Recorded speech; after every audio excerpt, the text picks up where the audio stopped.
തന്ത വൈബ് അല്ലെങ്കിൽ അങ്കിൾ എന്നൊക്കെ വിളിക്കുന്ന ഈ കാലഘട്ടത്തിൽ 90 കിഡ്സായ ഞാനും നിങ്ങളും വളരെ ഭാഗ്യവാന്മാരാണ്.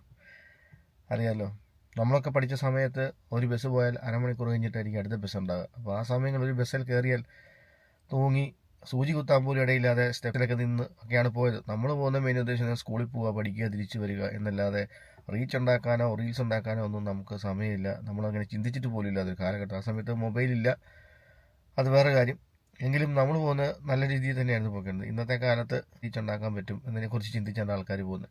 എന്നാൽ നമ്മൾ വിളിക്കുന്ന ഈ അങ്കിൾ അല്ലെങ്കിൽ 90 കിഡ്സ് തന്ത വൈബ് എന്നുള്ളതിൽ ഞാനിപ്പം വളരെ അഭിമാനം കൊള്ളുന്നുണ്ട്. കാരണം നമ്മൾ എൻജോയ് ചെയ്യാവുന്ന രീതിയിൽ ശരിക്കുള്ള രീതിയിൽ എൻജോയ് ചെയ്തു അല്ലേ. നിങ്ങൾ ആലോചിച്ച് നോക്ക്, എന്തൊരു നല്ലൊരു കാലഘട്ടമായിരുന്നു. ആ കാലഘട്ടത്തിൽ സൂചി കുത്താനിടയില്ലെങ്കിൽ പോലും എല്ലാവരും തിരക്കി ബസ്സിലൊക്കെ പോകുമായിരുന്നു. ഞങ്ങളുടെ നാട്ടിൽ ഹിറ മോട്ടേഴ്സ് ഒരു ബസ്സുണ്ട്. രാവിലെ 8:45 കോട്ടയത്തിന് പോകുന്ന ബസ്സാണ്. സ്കൂളിൽ ബെല്ലടിക്കുന്നതിന് മുമ്പ് സ്കൂളിൽ കയറണം, അല്ലെ സാറ് വെളിയിലാക്കും. അപ്പം ഹിറയെ കാണുമ്പോൾ തന്നെ മോഹൻലാൽ വരുന്നൊരു സെറ്റപ്പാണ്. അതിൻ്റെ റൈറ്റ് സൈഡിലെ പ്ലേറ്റ് മിക്കവാറും ഒടിഞ്ഞതായിരിക്കും.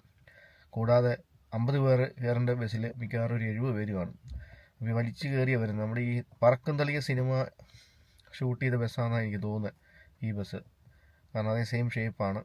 അപ്പോൾ ഞങ്ങളൊക്കെ ആ സ്കൂളിൽ പോയിക്കൊണ്ട സമയത്ത് ഈ ഒരു ബസ്സിനാണ് കൂടുതലും ആശ്രയിച്ചിരുന്നത്. അടുത്ത് ഫുഡ് റെസ്റ്റിലൊക്കെ ഒന്ന് പോകുന്ന ഉദ്ദേശിക്കുന്നത് നമ്മൾ സ്കൂളിൽ ചെല്ലുക, തിരിച്ചു വരിക, എങ്ങനെയെങ്കിലും സാറിൻ്റെ അടി മേടിക്കുന്നതിന് മുമ്പ് ക്ലാസ്സിൽ കയറുക എന്ന ഉദ്ദേശമായിരിക്കും പോകുന്നത്. പറഞ്ഞ പോരാട്ടത്തോടെയാണ് നമ്മൾ സ്കൂളിലൊക്കെ പോയിക്കൊണ്ടിരുന്നത്. താഴെ പോകുന്ന പേടിച്ച്. ഇന്നത്തെ കാലത്ത് നല്ല ഇടേണ്ടേ പോലും ഫുഡ് റെസ്റ്റിൽ താഴ്ന്ന് കയ്യും കാലും പൊക്കി റീൽസൊക്കെ ഉണ്ടാക്കി മറ്റുള്ളവരെ കാണിക്കാനുള്ള പ്രഹസനമായിരുന്നു ഇന്നത്തെ കാലത്ത്. അതിനുള്ള സാഹചര്യങ്ങളൊക്കെയാണ് ഇപ്പോൾ നടന്നുകൊണ്ടിരിക്കുന്നത്. ഈ 90 കിഡ്സായ നമ്മൾ ഭാഗ്യം ചെയ്ത ജന്മങ്ങൾ തന്നെയാണെന്ന് ഇപ്പോഴും ഞാൻ വിശ്വസിക്കുന്നു.